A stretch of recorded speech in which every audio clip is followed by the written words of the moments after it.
조갑제 TV 시청자 여러분, 연휴를 즐겁게 보내고 계십니까? 우리가 이렇게 북핵 위기 속에서도 이 성탄절 연휴를 집안에서 이렇게 즐기고 있는 것은 이 순간에도 대한민국의 안전을 지키기 위해서 눈을 부릅뜨고 북쪽을 바라보는 많은 사람들이 있는 덕분입니다. 그 사람들은 사나운 사람들입니다. 총에 무기를 들고 있는 사람들입니다. 그러니까 우리가 이렇게 총에 우리 손으로 직접 무기를 들지 않고 이렇게 잘 먹고 잘 살고 잘 자고 합니다. 우리를 대신해서 험악한 얼굴을 가지고 무기를 들고 우리를 지켜주는 사람은 국군이고 국정원이고 경찰입니다. 그리고 공안검사들이죠. 또 미국입니다. 주한미군입니다. 또 일본이 상당한 역할을 하고 있습니다. 한미일 동맹체제 아래서. 이제는 세계의 거의 모든 나라가 북한의 핵 문제는 기필코 해결해야 되겠다고 해서 단결을 하고 있습니다.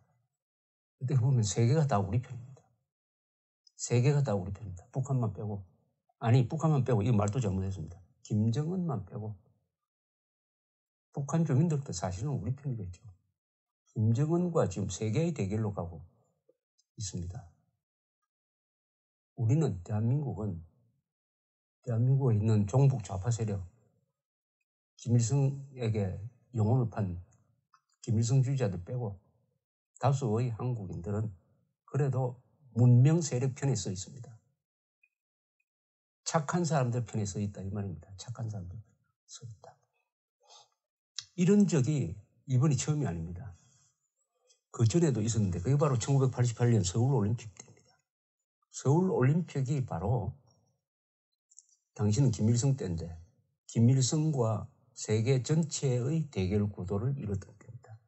김일성만 서울올림픽을 반대하려고 테러도 하고 별별 짓을 다 했지만 결국은 세계가 마음을 합쳐가지고 중국, 소련, 동구권까지 서울올림픽에 참여함으로써 북한을 완전히 소외시키고 해서 벽을 넘어서라는 기치를 건 이 화합과 전진의 구호를 건 이 서울올림픽을 성공시켰고 그 서울올림픽의 성공이 동서냉전 해체의 시작을 알리는 아주 상징적 사건이었던 것입니다.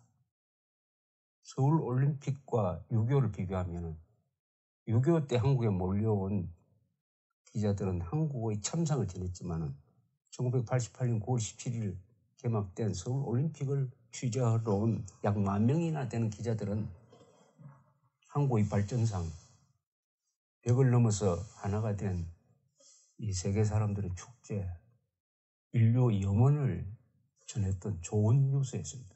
굿 뉴스였습니다. 한국전에서 배드 뉴스를 전했던 기자들이 1988년에는 굿 뉴스를 전했습니다. 북핵 문제도 서울올림픽처럼 해결될 가능성이 높습니다. 서울올림픽 방해를 하다가 북한이 고립되었던 것처럼 핵에 집착하다가 김정은이가 지금 수명이 단축될 가능성이 많다 이겁니다. 역사는 정의를 이루는 게 아니다 하는 설도 있지만 넓게 보면은 결국 인간의 역사와 문명의 발전은 착한 사람이 결국 이기는 방향으로 가는 것은 확실합니다. 그러니까 이승만 대통령이 건국연설에서 맨 첫 문장이 민주주의가 때로는 더디지만 종국에 가서는 선이 악을 이긴다는 것을 믿고 민주주의를 할 수밖에 없다라고 강조했던 것입니다. 그런데 문재인 대통령은 미국 MBC와 한 인터뷰에서 그 기자가 북한이 이번 올림픽을 방해할 가능성이 있다고 보느냐는 질문에 그럴 가능성이 없다고 이야기를 하면서 한국은 북한과 분단되고 긴장된 상황에서 과거 88 서울올림픽과 월드컵 등 세계적인 스포츠 대회를 많이 치렀다. 그러나 북한의 존재로 인해 불안하거나 안전에 침해가 된 적은 없었다고 이야기를 했는데 이건 뭐 물론 사실과 명백하게 다르죠. 그러니까 진행자가 반론을 제기합니다. 2002년 월드컵이나 88 서울올림픽 때 북한이 방해 공작을 펼쳐 국제사회에 두려움을 전파하려고 한 사례가 있었다고 하자 문 대통령 그런 적이 없다. 88 서울올림픽은 냉전시대에 동서양진영의 많은 국가가 대거 참가해 냉전 종식과 동서화합의 계기가 됐다고 설명했습니다. 이 대답에서 하나는 틀렸고 하나는 맞습니다. 그러니까 북한이 방해 공작을 한 사실이 없다라고 한 부분은 명백하게 틀렸고 뒷부분은 맞아요. 88 서울올림픽은 냉전시대에 동서양진영의 많은 국가가 대거 참가해 냉전 종식과 동서화합의 계기가 됐다. 이 말은 맞습니다. 그런데 누가 이것을 이렇게 했습니까? 냉전 시대인데도 불구하고 공산 국가들까지 서울에 오도록 더구나 분단 국가인 한국에 오도록 만든 사람이 있을 거 아닙니까? 이게 뭐 저절로 된 겁니까? 세상에 좋은 일은 저절로 되는 게 없다고 합니다. 문재인 대통령이 이렇게 이야기합니다. 냉전 종식과 동서화합의 계기가 됐다. 맞습니다. 서울올림픽이. 그럼 누가 했습니까 이거? 서울올림픽을 개최해가지고 동서 다 참여하도록 해서 벽을 넘어서 이념과 인종과 국적의 벽을 넘어서 12년 만에 최초의 온전한 서울올림픽을 이룩함으로써 냉전 종식과 동서화합의 계기가 되도록 만든 사람이 누굽니까? 그 이야기를 해야 되는 거 아닙니까? 좋은 일에는 주인공이 있습니다. 냉전 종식과 동서화합의 계기가 되도록 만든 사람 제가 명단을 문재인 대통령이 설명 안 하니까 제가 공개를 하겠습니다. 첫째 박정희 대통령입니다. 박정희 대통령이 1979년에 서울올림픽 유치 신청을 하라고 서울시에 지시를 했습니다. 그 아이디어를 낸 사람은 박종규 전 경호실장이었습니다. 이분이 사격연맹 회장으로서 세계 사격 대회를 주최해 보니까 자신이 붙었던 것입니다. 그러다가 11.6 사건으로 박정희 대통령이 돌아가시니까 이 아이디어가 잠자고 있을 때 이것을 다시 깨워낸 사람이 있습니다. 전두환 대통령입니다. 전두환 대통령이 1981년에 유치 신청을 다시 하고 본격적으로 득표 활동을 하라고 지시합니다. 바덴바덴에서 열렸던 그 나고야와 서울의 대결에서 이길 수 있도록 진두지휘를 한 사람은 노태우 당시 장관이었습니다. 이 노태우 장관은 나중에 올림픽 조직위원장이 됩니다. 또 서울올림픽을 잘 관리해가지고 최고의 올림픽으로 만든 올림픽 개최 당시의 조직위원장이 있습니다. 그분이 박세직 씨입니다. 박세직 씨.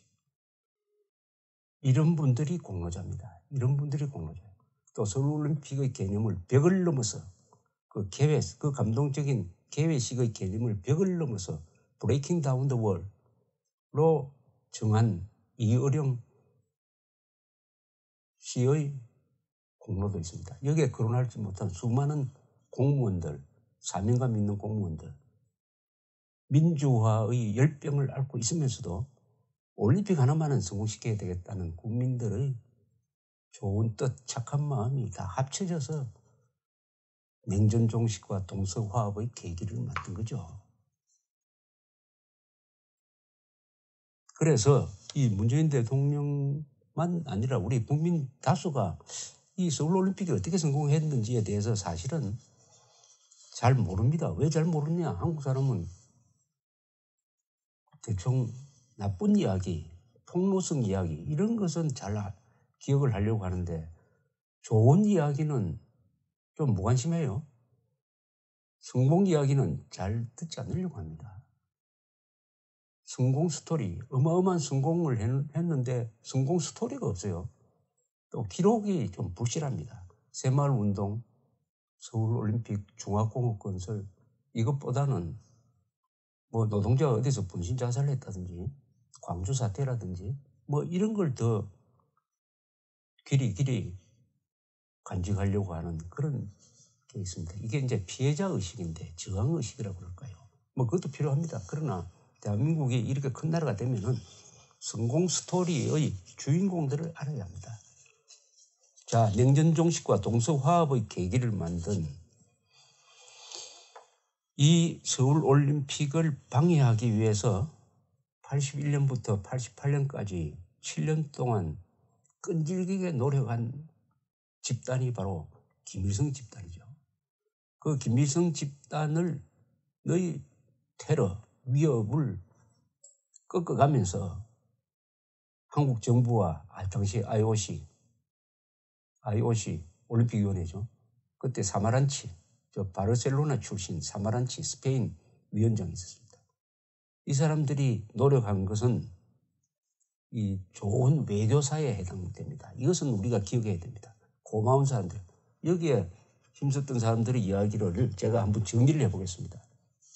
문재인 대통령이 냉전 종식과 동서화합의 계기를 만든 것이 서울올림픽이라고 하니까 이것을 방해했던 것이 북한이고 북한의 그 도전을 어떻게 우리가 극복해 갔느냐. 좋은 외교사적 논문입니다. 김일성은 81년에 전두환 정권이 서울올림픽 개최권을 따는 순간에 야 이건 낭패다라고 생각했습니다. 이것을 막지 못하면 국제무대에서 남북한 대결에서 우리가 진다 하는 위기의식을 느끼기 시작을 했습니다. 그래 해서 어떻게 하든지 막아보려고 노력합니다. 83년 10월 9일 미얀마에서 전두환 대통령을 죽이기 위해서 앙웅산 테러를 일으킨 것도 또한 올림픽을 막기 위한 목적이 있었습니다. 그러다가 머리를 쓰기 시작합니다. 북한이. 1985년부터 IOC를 상대로 분산 개최하자, 공동 개최하자 이렇게 나옵니다. 공동 개최하자. 50대 50으로 하자. 반은 우리가 개최하자. 반은 아마 11개 종목쯤 될 겁니다. 그 종목은 우리가 개최하자. 이렇게 참 후한무치한 제안을 하고 나옵니다. 그러면서 이름을 이렇게 바꾸자고 나옵니다. 서울올림픽이라는 이 명칭을 코리아 평양 서울올림픽 게임으로 하자. 여기에 평양을 하나 집어넣자. 그것도 앞에다가 코리아 평양 서울올림픽 게임으로 하자. 공동 개최하자. 한국이 그렇게 고생해서 따온 것을 공동 개최하면서 코리아 평양 서울올림픽 게임으로 하자라고 이렇게 날강도 같은 제안을 해왔는데 이것을 IOC가 한국 올림픽 조직위원회가 묵살하고 싶었지만은 그렇게 하지 않았어요. 계산을 한번 해봤습니다. 야, 이것을 묵살해버리면은 북한은 틀림없이 동국 공산권 돌아다니면서 이것은 공산권에 불리하니까 참여하지 말라고 독려하고 다닐 것이다. 더구나 1984년 올림픽이 로스앤젤레스에 열렸는데 거기에 동국 공산권이 참여하지 않았어요. 또 80년에 모스크바 올림픽에는 또 자유세계에서 참여하지 않았습니다. 이렇게 북한의 선전에 이용될 것 같다. 또 테러를 할 것이다. 요자들이. 그렇게 해서 IOC 한국에서 의논을 해가지고 저쪽의 제안을 일단 받아주자. 대화로 한번 해보자. 이렇게 나가는 것입니다. 이게 참 머리를 쓰는 거죠. 북한은 IOC 대표를 만나면 노골적으로 공갈을 칩니다. 우리 제안을 받아주지 않으면 앞으로 폭력 사태가 나오고 남한에서 이른바 시민들이 들고 일어나가지고 반대하게 될 것이다. 불안정이 있을 것이다. 이렇게 공갈을 칩니다. 그래 해서 일단 회담을 하게 됩니다. 공동 개최를 어떤 식으로 하느냐 하는 회담이 1985년 로잔느에서 3자 회담이 되는 거죠. IOC와 남북한입니다. 당시에 노태우 조직위원장이었어요. 그러니까 IOC는 중간 조정자 역할로 나옵니다. 남북한 사이에서. 그러나 사실은 IOC는 한국 정부와 긴밀히 협조를 하면서 대응을 합니다. 사마란치는 정말 감사한 사람입니다. 한국과 협력해가지고 그러면 이제 문제가 몇 개 게임을 북한에서 주최하느냐는 이 종목의 개수입니다. 일단 공동 개최 또는 분산 개최죠. 원칙에는 합의를 합니다. 그런데 북한이 11게임을 요구하는 거예요. 전체의 반을 가져가겠다. 한국 측에서는 송구나 배구 정도 한 2개 정도는 평양에서 개최하도록 하겠다. 이런 식으로 나옵니다. 그래서 처음부터 회담이 몇 개를 가져가느냐, 그 다음 명칭을 어떻게 하느냐, 이걸로 해가지고 85년부터 한 3년 동안 회담이 계속되는데, 이때 전두환 대통령은 아주 처음부터 자신이 있었어요. 전두환 대통령은 이 사람이 큰 게임을 할 수 있는 사람입니다. 전두환 대통령은 권력의 속성을 참 잘 아는 사람이에요. 그리고 현실 정치, 리얼 폴리틱이라고 그러죠. 국제 정세를 그런 힘의 관계 속에서 정확하게 아는 사람입니다. 86년에 사마란치와 전두환 대통령이 만나서 나눈 대화록이 공개된 게 있습니다. 그걸 읽어보면은 전두환 대통령 자신만만합니다. 너무 걱정하지, 사마란치한테 이야기하면 너무 걱정하지 마라. 북한이 절대로 전쟁 일으킬 수 없다. 서울올림픽을 가지고. 왜냐? 중국과 소련이 편들지 않는다. 그건 혼자서 어떻게 하느냐? 그건 자살행위다. 미국과 한국이 가만두지 않는다. 그러니까 너무 양보하지 마세요. 이렇게 나옵니다. 또 이 올림픽을 준비하면서 자연스럽게 한국은 동구 소련과 접촉이 가능하게 됐습니다. 외교로서는 할 수 없는 게 체육으로서는 접촉이 가능합니다. 소련의 고관들, 동구권의 고관들도 수시로 서울을 찾게 됐습니다. 이렇게 하니까 정보가 많아졌습니다. 86년 4월쯤 가면은 전두환 정부는 공산권도 참여하겠구나 하는 감을 갖게 됩니다. 그러니까 굳이 북한의 요구 저거 들어줘가지고 서울올림픽 분산 개최할 필요 없다. 그러나 회담은 계속하지만은 이렇게 되면 이제 크게 양보 안 해도 되니까 느긋해지는 거죠. 드디어 이 전두환 대통령의 예측이 들어맞기 시작을 합니다. 나중에 밝혀진 사실입니다. 나중에 동서냉전이 끝난 다음에 소련과 결국 중국입니다. 소련과 중국이 참여하느냐 안 하느냐가 이 온전한 올림픽이 되느냐의 결정적 요인이었는데, 이미 소련 지도부는 1986년 1월에 서울올림픽에 참여하기로 내부 결정을 합니다. 내부 결정을 했다는 사실이 나중에 밝혀졌습니다. 중국은 언제 하느냐? 중국은 1980년 6월이 되면은 중국이 서울올림픽에 참여하기로 결정했다는 것을 알 수 있는 행동을 합니다. 왜냐하면 86년에 서울에서 아시안게임이 열립니다. 중국이 아시안게임에 참여하겠다고 신청을 했어요. 그리고 2000년에 북경올림픽을 개최하기로 신청하겠다고 합니다. 그렇다면 서울올림픽에 참석 안 할 수 없죠.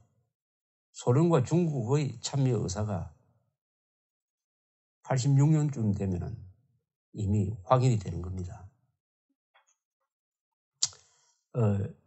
이렇게 해서 이제 회담이 끌고 가는데, 북한은 이 세상 돌아가는 것도 제대로 모르고 계속 11개 게임 유치하겠다.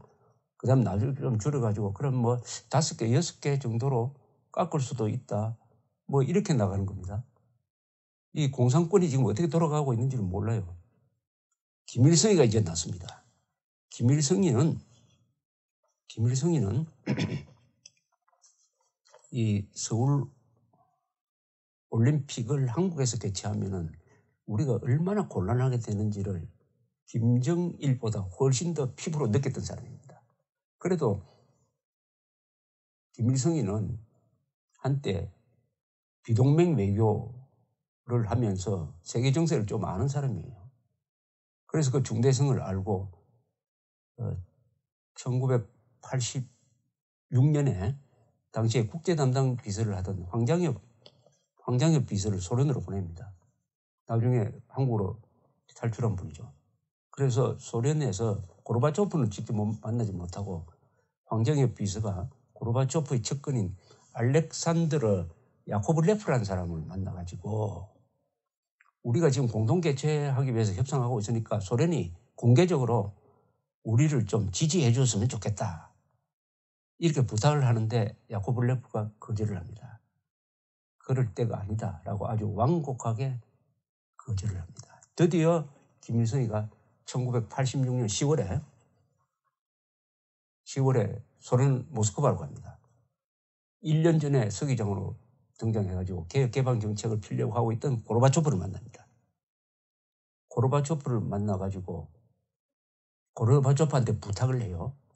우리가 지금 공동 개최 협상을 하고 있는데 우리가 인구 비례로 해도 3분의 1이다. 그러니까 전 종목의 3분의 1 정도는 평양에서 개최할 수 있도록 공개적으로 지지 좀 해줬으면 좋겠다. 이렇게 고르바초프한테 부탁을 합니다. 여기에 대해서 고르바초프가 거절을 합니다. 거절을 하면서 아주 재밌는 말을 해요. 지금 소련은 개방적 정책으로 나아가는데 이 올림픽을 언제까지 우리가 보이콧만 할 수는 없다. 그리고 우리 김일성 주석이 이야기한 그 내용에 대해서는 우리는 원칙적으로 대응하겠다. 수학적으로 대응하지 않겠다. 이렇게 이야기합니다. 수학적으로 대응한다는 건 뭐냐? 인구가 3분의 1이니까 종목도 3분의 1 종목은 평양에서 개최해야 된다. 그건 수학이다 이거죠. 그러나 원칙, 우리 소련이 나아갈 외교의 원칙이 있다. 즉 그것은 개방이다. 그렇다면 우리가 막강한 체육단을 갖고 있으니까 서울올림픽에 참여해야 되겠다. 이렇게 거절을 해버립니다. 그리고 바로 한 달 뒤에, 그러니까 1986년 11월에 소련과 동구 공산권 지도자들 회의가 있습니다. 이 회의에서 고르바초프가 공개적으로 선언합니다. 우리는 서울올림픽에 참여한다. 여기서 서울올림픽 성공이 보장이 되었습니다. 고르바초프가 고마운 사람입니다. 우리한테는. 고르바초프가 착한 사람이죠. 소련이 레닌, 스탈린의 이 악당들이 피를 흘리면서 세운 피의 제국 소련을 피 한 방울 흘리지 않고 고스란히 무너지도록 한 데는 고르바초프와 같은 착한 사람의 도움이 있었습니다. 더구나 서울올림픽을 성공시켜준 사람이죠. 고르바초프가. 그리고 1990년에는 또 한국과 수교까지 했지 않습니까? 우리가 고르바초프를 잊지 않아야 됩니다. 물론 정치적으로 고르바초프는 그 뒤에 소련이 해체되고 해서 대통령 선거에 출마했더니 지지율이 1%밖에 안 되고 하는 이런 수모를 겪었지만은 인류를 위해서는 정말 좋은 일을 한 분입니다. 착한 사람. 자, 소련이 참여한다는 것을 공개적으로 선언해버리니까 그때는 동구에 스포츠 강국이 많았습니다. 특히 동독, 체코, 불가리아, 헝가리 이 메달 많이 따는 또 이런 나라는 스포츠에 아주 국가가 지원을 많이 해가지고 이 올림픽에 자기 나라 선수들이 나가서 메달 따는 것을 하나의 통치 수단으로 여기는 나라들이었습니다.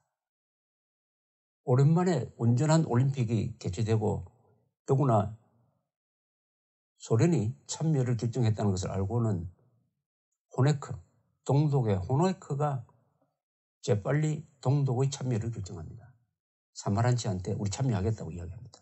체코 헝가리가 따라갑니다. 호네크는 김일성하고 매우 친했던 사람이에요. 그러나 이 스포츠 올림픽에 대해서는 따라갈 수 없었습니다. 유일하게 마지막까지 김일성을 지지해가지고 대표단을 안 보낸 나라가 하나가 있습니다. 그게 카스트로의 쿠바입니다. 쿠바. 자, 이렇게 되니까 김일성이가 또 중국을 찾아갑니다. 87년 5월입니다. 중국에 가서 중국한테 두 가지 요구를 합니다. 자꾸 지금 수교도 안 된 상태에서 중국과 한국이 경제 교류를 하고 있는데 그거 좀 안 했으면 좋겠다. 그다음 올림픽에 참여 안 했으면 좋겠다. 이 두 가지 요구를 하는데 당시 등소평이 실권자로 있던 중국 지도부가 그 두 가지를 다 거부를 해버립니다. 중국이 거부를 합니다. 거기에 어떤 대화가 나왔느냐는 것은 직접 대화로는 없는데 간접적으로는 중국 측이 이렇게 이야기를 했다고 합니다. 우린 지금 올림픽 개최를 할 나라인데 어떻게 올림픽을 보이콧 할 수 있느냐. 또 한국이 잘 산다. 지금 우리도 인민을 잘 살도록 만들어야 되는데 인민이 잘 사는 쪽으로 갈 수밖에 없는 거 아니냐. 이런 아주 상식적인 이야기를 했다고 하는데 김일성으로서는 얼마나 큰 충격이 없겠습니까? 그런데도 북한은 이 남북 공동개최 이 회담장에 나와서 계속 강경한 주장을 하는데 87년 들어서면은 이게 불리하게 돌아간다는 것을 알게 됩니다. 그래서 회담 말고 다른 수단을 강구를 해야 되겠다. 다른 수단을 강구해야 되겠다. 그건 뭐겠습니까? 테러하는 거죠. 86년 아시안게임을 앞두고 김포공항에서 폭탄이 터져가지고 5명인지 6명인지 죽었습니다.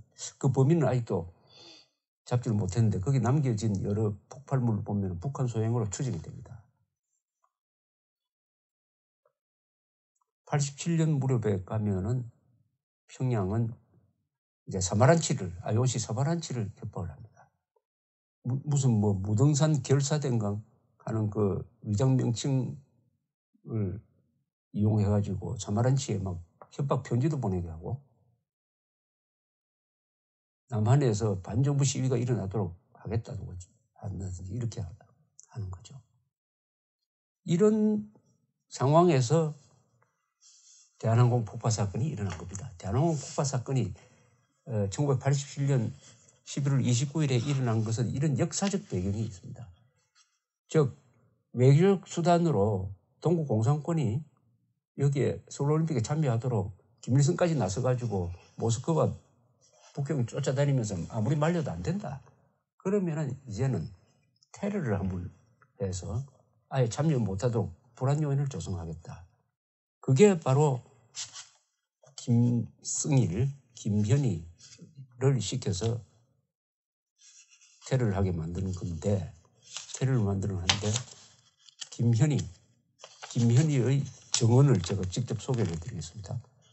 문재인 대통령은 서울올림픽을 북한이 방해한 적이 없다고 자꾸 이야기를 하니까 김현희 사건을 잘 모르는 것 같아서 제가 다시 다 아는 사실이죠. 이렇게 한번 소개를 하겠습니다.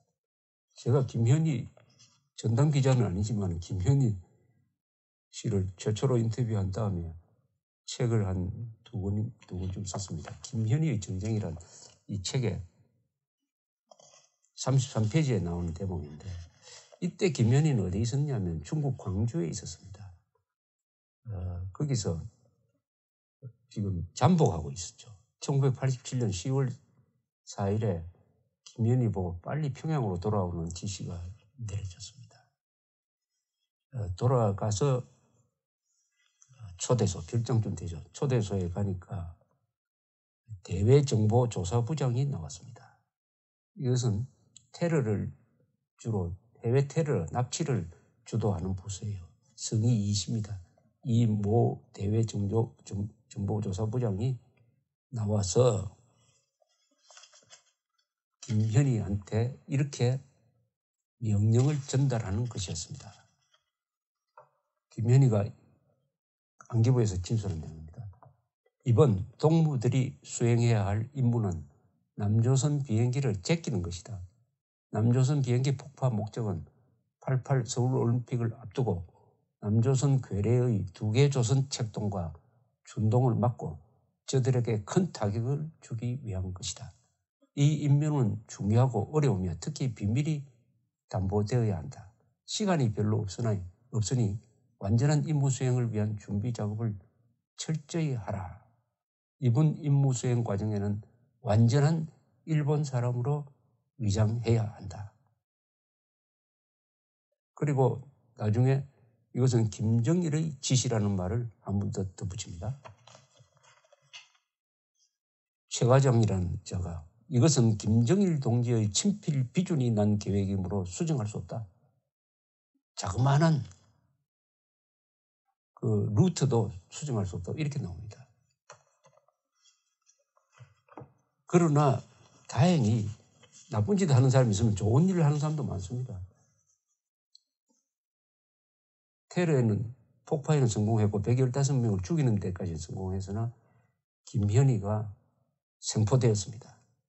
그리고 국제 정보기관이 협조를 해가지고 조사를 해보니까 심지어 공산권 국가까지 김현희의 행적을 조사하는데 미국 CIA와 협력을 했습니다. 그래서 완벽하게 이것은 북한 소행이다. 김현희는 일본 여자가 아니다 하는 것이 밝혀짐으로써 또 그 발표가 그 수사 발표가 언제 나오냐면 1988년 1월 15일 안기부가 발표를 하고 미국이 즉시 북한을 테러 지원국으로 집어넣어서 족쇄를 채웁니다. 이렇게 하니까 국제사회에서도 저 북한을 따라가서는 안 되겠다. 더욱 서울올림픽을 성공시켜야 되겠다는 결의가 이루어지는 것이죠. 요새 북한 정권이 계속 도발을 하니까 세계 여론이 돌아가가지고 북한은 안 되겠다 하는 여론이 일어나고 있는 것과 똑같은 일이 이렇게 일어납니다. 그러나 어쨌든 이 12년 만에 처음으로 온전한 올림픽을 만들어 보겠다는 일념은 어떻게 보면 우리보다 이 사마란치 IOC 위원장이 더 강했을 것입니다.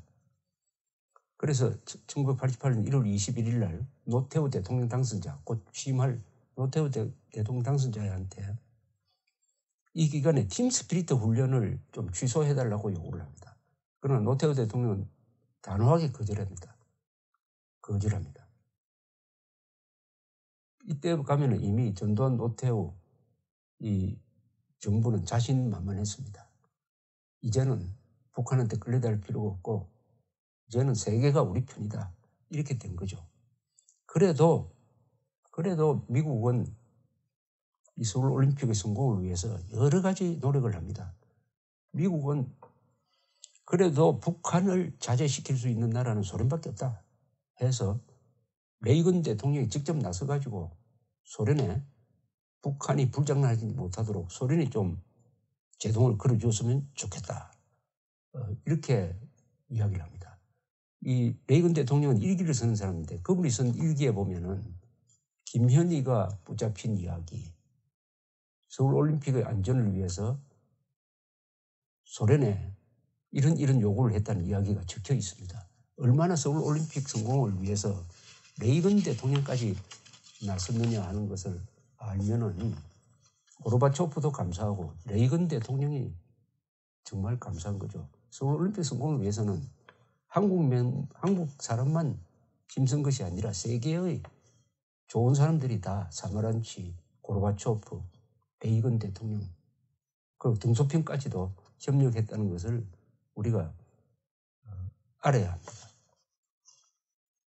그래야 1988년 9월 17일 서울올림픽이